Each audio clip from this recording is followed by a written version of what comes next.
Hi guys, எல்லாருமே எப்படி இருக்கீங்க? இன்னைக்கு நம்ம டோக்கியோக்குள்ள அனிமி சீசன் 4 உடைய எபிசோட் 8 தான் பார்க்க போறோம். அதனால இதுக்கு முன்னாடி இருக்கக்கூடிய எபிசோட்ஸ் யாராச்சும் பார்க்கலனா கீழ டிஸ்கிரிப்ஷன்ல லிங்க் இருக்குது, அதை யூஸ் பண்ணி போய் ஒன்ஸ் பார்த்து வந்துருங்க. ஏன்னா இந்த எபிசோட்ல இருக்கக்கூடிய ஸ்டோரியை நீங்க புரிஞ்சுக்கணும்னா இதுக்கு முன்னாடி இருக்கக்கூடிய எபிசோட்ஸை பார்த்தே ஆகணும். அதனால பார்க்காதவங்க போய் பார்த்துட்டு வந்துருங்க. அப்புறம் அப்படியே நம்ம சேனலுக்கு யாராச்சும் சப்ஸ்கிரைப் பண்ணாம இந்த வீடியோ பார்த்துக்கிட்டு இருக்கீங்கன்னா உடனே சப்ஸ்கிரைப் பண்றாதீங்க. அதுக்கு மேல எப்பயும் போல இந்த வீடியோ பார்த்து முடிச்சுட்டு நம்ம சேனல்ல இருக்கக்கூடிய மத்த வீடியோ எல்லாத்தையும் ஒரு தடவை செக் பண்ணி பாருங்க. அப்போ உங்களுக்கு பிடிச்சிருந்தா மட்டும் சப்ஸ்கிரைப் பண்ணி பெல் ஐகான் ஆல்ல வச்சுக்கோங்க. ஏன்னா நீங்க இப்ப பாத்துக்கிட்டு இருக்குது இன்ஃபினிட்டி அனிமேஷன் சேனல். வாங்க டைம் வேஸ்ட் பண்ணாம இந்த எபிசோடுக்குள்ள போயிரலாம். சோ இந்த எபிசோட ஓபன் பண்ணதும் காணிக்கே தன்னுடைய டீமை உருவாக்கிட்டான்றதுனால ஒரு ஹைடிங் பிளேஸ்ல ஒரு மீட்டிங்கை போட்டு எல்லாரும் கூட ஜாலியா பேசிக்கிட்டு இருக்கும்போது இங்க இருக்கக்கூடிய எல்லாருமே கிங் அண்ட் குயின் பேச ஆரம்பிச்சிட்டாங்க. ஏன்னா இப்ப கோல்ஸுக்கு இவன் ஒரு கிங் மாதிரி தெரியறான் இல்லையா, அதனாலதான் இவங்க ரெண்டு பேரையும் கிங் அண்ட் குயின் சொல்லி ஜாலியா இருக்கவங்க எல்லாம் பேசிக்கிட்டு இருக்கும்போது காணிக்கே மட்டும் ஏதோ ஒரு வித்தியாசமா இருக்குதுன்னு நோட்டீஸ் பண்றான். என்னன்னா இவங்களை அட்டாக் பண்றதுக்காக டோரோ முட்சுகியோட தலைமையில ஒரு டீம் உருவாக்கி இருந்தாங்க இல்லையா, அந்த டீம் இவங்களை சுத்து போட்டுட்டாங்க.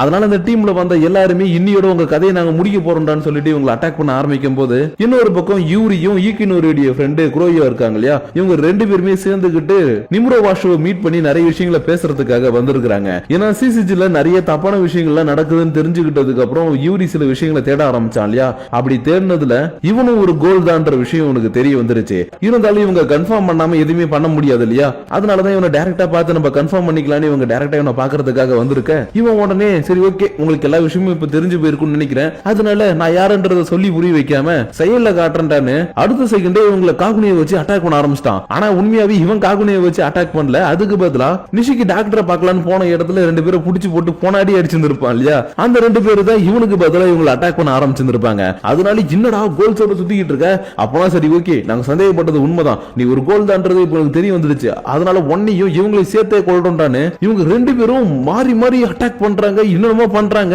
ஆனா இந்த கோல்ஸுக்கு எதுவுமே ஆக மாட்டாங்குது. ஏன்னா எவ்வளவு அடிச்சாலும் டக்கு டக்குன்னு இவங்க ரெண்டு பேருமே ஹீல் பண்ணிக்கிறாங்க. ஆனா இதுக்கு முன்னாடி இப்படிலாம் கிடையாது. இவங்க நிஷிக்கு கிட்ட அடி வாங்கினாங்களேன்னு கேட்டீங்கன்னா இதுக்கு காரணம் டாக்டர் தான். ஏன்னா டாக்டர் அன்னைக்கு நிஷிக்கு புடிச்சிட்டு வரல, அவன் தப்பிச்சுட்டு போயிட்டான். அதனாலதான் நீங்க அவன் கிட்டே அடி வாங்கிட்டீங்களா, சரி ஓகே நான் உங்களுக்கு பவர் இன்க்ரீஸ் பண்றேன்னு இவங்க ரெண்டு பேருக்கு அன்னைக்கு அவன் பவர் இன்க்ரீஸ் பண்ணி விட்டதுனால இன்னைக்கு இவங்க ரெண்டு பேரும் எவ்வளவு அடிபட்டாலும் உடனே ஹீல் பண்ணிக்கிட்டு இவங்க கூட சண்டை போட்டுக்கிட்டே இருக்கிறாங்க. ஏன் ஒரு கட்டத்துல யூரி இந்த குட்டி பொண்ணை புடிச்சு போட்டு கொலை பண்ற அளவுக்கு அடி அடிச்சு போட்டு வந்திருப்பான். ஆனா அடுத்த செகண்டே ஹீல் பண்ணிக்கிட்டு இவனு பின்பக்கத்துல இருந்து ஒரு அட்டாக்க பண்ணவும் இவனுக்கு எக்கச்சக்க டேமேஜ் ஏற்பட்டுடுச்சு. இருந்தாலும் இந்த பொண்ணு இவன் இன்னைக்கு விடுற மாதிரி இல்ல.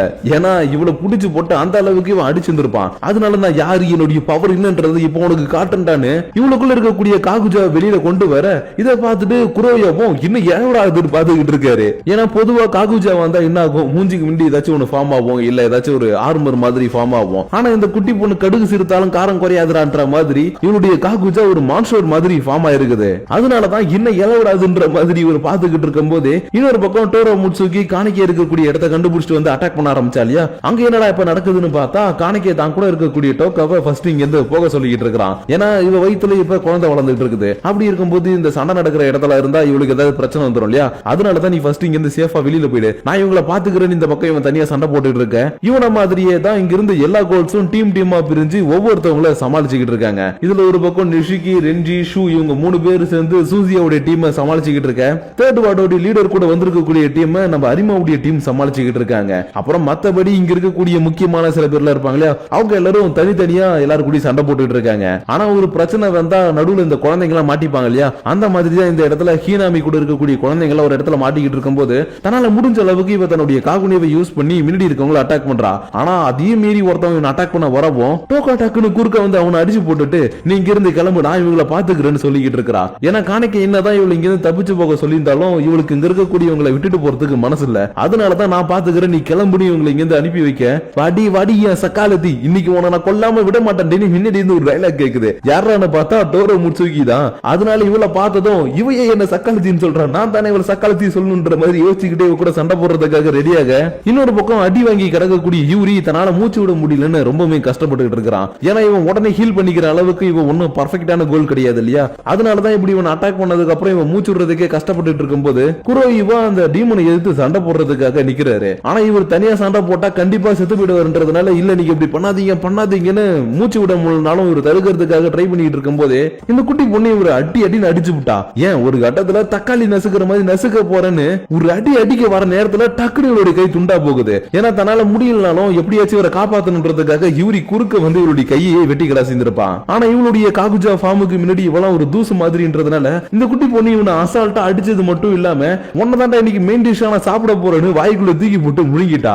ஆனா இவ்வளவு அமுளி துமுளி நடக்குது, இத பத்தி இவன் கண்டுக்கிறானா பாருங்கன்ற மாதிரி அடுத்து இந்த குட்டி பொண்ணு குறைய தூக்கி போட்டு முழுங்க போற நேரத்துல கூட இங்க என்ன நடக்குதுன்னு கூட கண்டுக்காம இந்த நிமிர வாஷு ஜாலியா உட்காந்து புக்க படிச்சுக்கிட்டு இருக்கிறான். அதனாலவோ என்னவோ தெரியல வாய்க்குள்ள போன நம்ம யூரி இருக்கான் இல்லையா, அவன் இன்னும் உயிரோட தான் இருந்திருக்கான் நாட்டுக்கு. அதனால இவன் தன்னுடைய காகுனியை யூஸ் பண்ணி இவளுடைய உடம்பு கிழிச்சுக்கிட்டு வெளியில வர இந்த பொண்ணு எட்ட வந்திருப்பா. ஏன்னா அதுல இருந்தா இவளு இறந்து போயிடுவா இல்லையா. அதனாலதான் இவன மாதிரி இவ வெளியில வந்த அடுத்த செகண்டே உன்னை இன்னைக்கு நாங்க கொல்லாம விட மாட்டோம்னு இவளும் இவளுடைய அசிஸ்டன்ட் மாதிரி ஒருத்தன் இருப்பான் இல்லையா, அவனும் சேர்ந்துகிட்டு ஒரே நேரத்துல இவங்க அட்டாக் பண்றாங்க. ஆனா இந்த அட்டாக்ல இவனுக்கு எதுவுமே ஆகல. ஏன்னா இவனுடைய காகுஜா மூலியமா ஒரு ஷீல்ட ஒன்னு கிரியேட் பண்ணி இருப்பான். அதனால இவன் ஷீல்ட யூஸ் பண்ணி தப்பிச்சிடான்றத பார்த்ததும் சரி ஓகே இந்த தடவை நாங்க பண்ணக்கூடிய அட்டாக்ல இருந்து இவனால தப்பிக்க முடியாதுன்னு இவங்க ரெண்டு பேரும் ஒட்டுக்கா சேர்ந்து அட்டாக் பண்ண ஆரம்பிக்கிறாங்க. ஆனா இவனுடைய அட்டாக்கால இவனுடைய ஷீல்டுக்கு எதுவுமே ஆகலன்றதுனால அசால்ட்டா இதை வச்சுக்கிட்டே இவங்களுக்கு பக்கத்துல வந்தவன் ஒரே ஸ்லாஷ்லயே இவங்க ரெண்டு பேரையும் ரெண்டு துண்டா வெட்டி கடாசிட்டு டைரக்டா ஓடி வந்து குரோயுவா உங்களுக்கு எதுவும் ஆகல நீங்க நல்லா தானே இருக்கீங்கன்ற மாதிரி கேட்கும் போது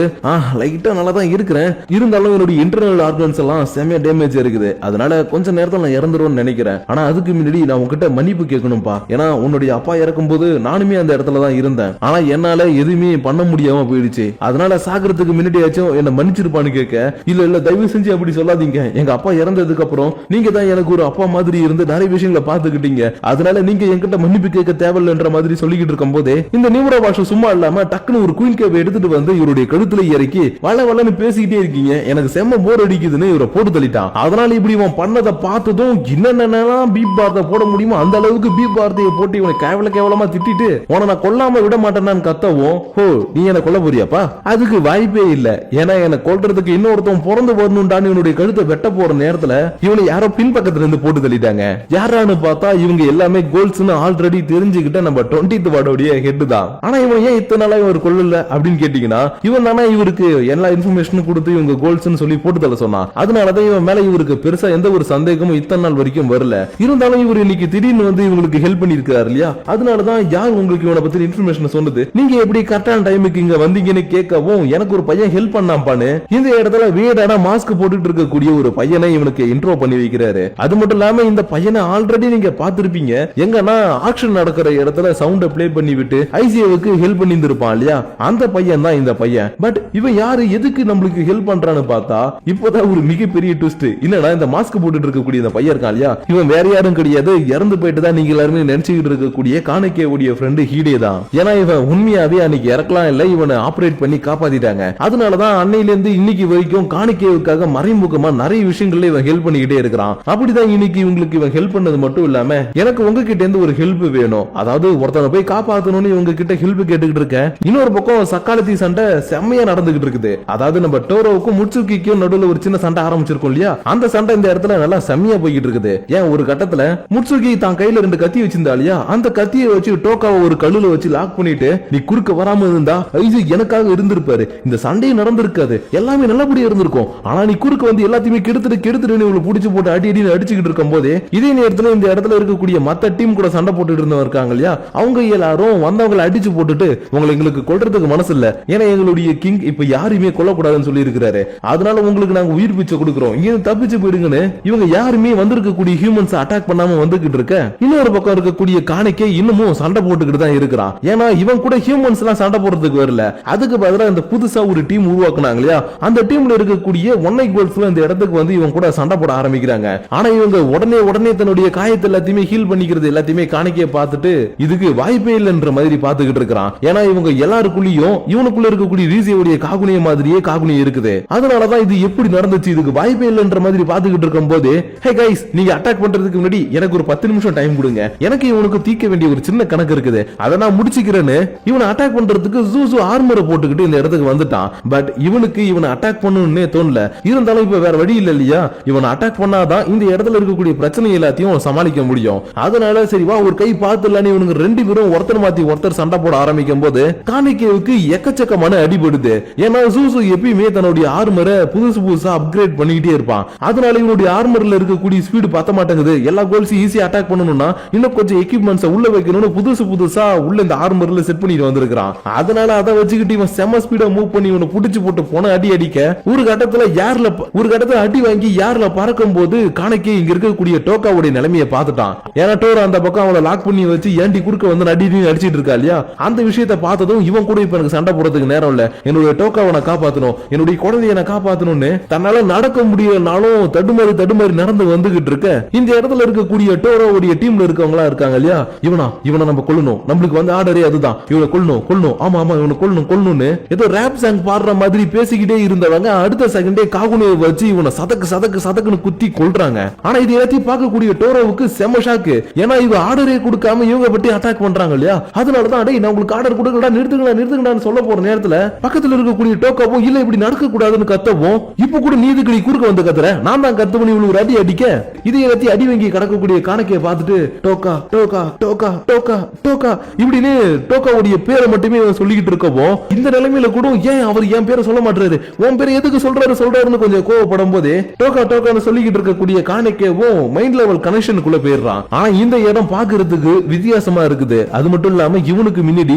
இது வரைக்கும் இவனுடைய டிரான்ஸ்ஃபர்மேஷன் எல்லாம் இருக்கும் இல்லையா, அந்த டிரான்ஸ்ஃபர்மேஷன்ல இருக்கக்கூடிய எல்லா காணிக்கவும் இருக்கிறாங்க. உங்களுக்கு இன்னும் புரியுற மாதிரி சொல்லணும்னா ஒவ்வொரு டிரான்ஸ்ஃபர்மேஷன்லயும் காணிக்கை ஒரு வித்தியாசமான பர்சனாலிட்டியில இருப்பான். அதனாலதான் அந்த வித்தியாசமான பர்சனாலிட்டி எல்லாருமே இவங்கிட்ட வந்து பேச ஆரம்பிக்கும் போது மாஸ்க் மேனு கிட்ட ரொம்பவே டார்ச்சர் அனுபவிச்சு ஒரு வித்தியாசமான ஃபார்முக்கு மாறின காணிக்கை இருக்கான் இல்லையா, அவன் இவங்கிட்ட இங்க பாரு காணிக்கை நீ இப்படியே இருந்தீனா சரி வராது, நம்ம இங்க இருக்கக்கூடிய எல்லாருமே காப்பாத்தணும்னா சில தியாகங்கள் பண்ணிதான் ஆகணும், அதனால உன்னுடைய ஃபார்ம் அன்லிஸ்ட் பண்ணி எல்லாருமே காப்பாத்துன்னு சொன்ன அடுத்த செகண்டே இவன் மைண்ட் லெவல் கனெக்ஷன்ல இருந்து வெளியில வர இவனுக்கு முன்னாடி ஒரு சென்டிபீட் ஒன்னு மூவ் பண்ணி போய்கிட்டு இருந்திருக்கும். அதனால இத பார்த்துக்கிட்டே தன்னுடைய லாஸ்ட் ஃபார்மை பத்தி யோசிச்சவன் என்ன நினைச்சானோ தெரியல, டக்குன்னு ஜம்ப் பண்ணி இருக்கவங்க எல்லாருமே கடிக்க ஆரம்பிக்க அட்டாக் ஆன் டைட்டன்ல எப்படி எரின் ஃபவுண்டிங் டைட்டன் உருவத்துக்கு மாறுவானோ அதே மாதிரி காணிக்கை இந்த இடத்துல ஒரு கொடூரமான ஒரு உருவத்துக்கு மாறுறான். அது மட்டும் இல்லாம இந்த இடத்துல யாரெல்லாம் தனக்கு தொல்லை கொடுத்தாங்களோ அவங்க எல்லாருமே போட்டு தள்ளிட்டு அந்த பெரிய உருவத்துக்கு மாறிக்கிட்டு இருக்கும் போது இந்த பக்கம் செத்து போய் கிடக்கக்கூடிய நிமுர வாஷம் இருக்கான் இல்லையா, அவன் டக்குன்னு எழுந்துகிட்டு நான் நினைச்சது நடந்துருச்சு, என்னோட டிராகன் வெளியில வந்துருச்சு, இதுக்கப்புறம் யாராலையும் என்னுடைய பிளான தடுக்க முடியாதான்னு சிரிச்சுக்கிட்டு இருக்க உண்மையாவே காணிக்கை தன்னுடைய ஃபைனல் ஃபார்மை எந்த மாதிரி எடுத்திருக்கிறான்னு பார்த்தா அந்த டோக்கியோ சிட்டியை கவர் பண்ற அளவுக்கு ஒரு பெரிய டிராகன் ஃபார்மை தான் எடுத்திருப்பான். அதனாலதான் இந்த டிராகன் ஃபார்ம் இவன் பிளான் பண்ண மாதிரி வெளியில வந்ததுனால இதுக்கப்புறம் என்னை எவனாலையும் தடுக்க முடியாதான்ற மாதிரி சிரிச்சுக்கிட்டு இருக்கும் போது அப்படியே இந்த இடத்துல இந்த எபிசோட முடிச்சிட்டாங்க. சோ கைஸ் இந்த எபிசோட் பார்த்தது உங்களுக்கு கொஞ்சம் குழப்பத்தையும் டவுட்டையும் கொடுத்துருக்கும்னு நினைக்கிறேன். ஏன்னா டிராகன் ஃபார்ம் வெளியில வந்துருச்சு ஓகே, பட் இது பாக்குறதுக்கு டிராகன் மாதிரி இல்லையடா என்னடாதுன்னு கேட்டீங்கன்னா இது உண்மையாவே சென்டிபீட் தான், அதாவது பூரான் இருக்கு இல்லையா, அந்த பூரானை பார்த்து தான் காணிக்கை தன்னுடைய லாஸ்ட் ஃபார்மை அன்லிஸ்ட் பண்ணியிருப்பான். இன்னும் உங்களுக்கு புரியுற மாதிரி சொல்லணும்னா காகுஜாவை எப்படி ஆர்மர் டைப் அப்புறம் வெப்பன் டைப்பா யூஸ் பண்ண முடியுமோ அதே மாதிரி தான் காணிக்கை தன்னுடைய டிராகன் ஃபார்மை இந்த மாதிரி சென்டிபீடோட உருவத்துல எடுத்திருப்பான். அது மட்டும் இல்லாம காணிக்கை மாதிரியே ஹேர் கலர் சேஞ்ச் பண்ணிட்டு வந்து நிறைய பேர் அட்டாக் பண்ணாங்க இல்லையா, அதாவது அந்த புது டீம்ல இருக்கிறவங்க அவங்களை எல்லாரும் யாரா உருவாக்குனா எப்படி அவங்க இந்த மாதிரி மாறினாங்கன்னு கேட்டீங்கன்னா அதுக்கு காரணமோ டாக்டர் கானோ தான். ஏன்னா அந்த டாக்டர் கானோ ரீசியோடைய காகுனேவை காணிக்கைக்குள்ள வைக்கிறதுக்கு முன்னாடியே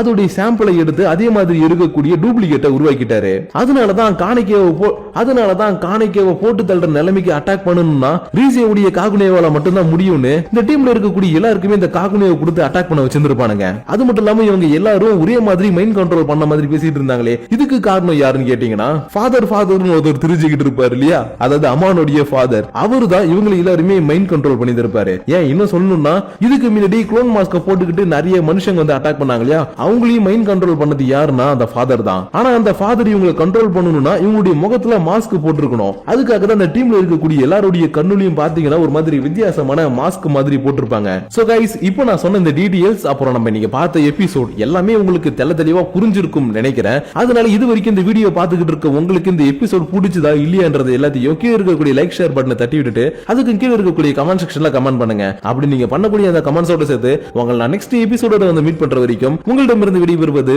உங்கள் நான்.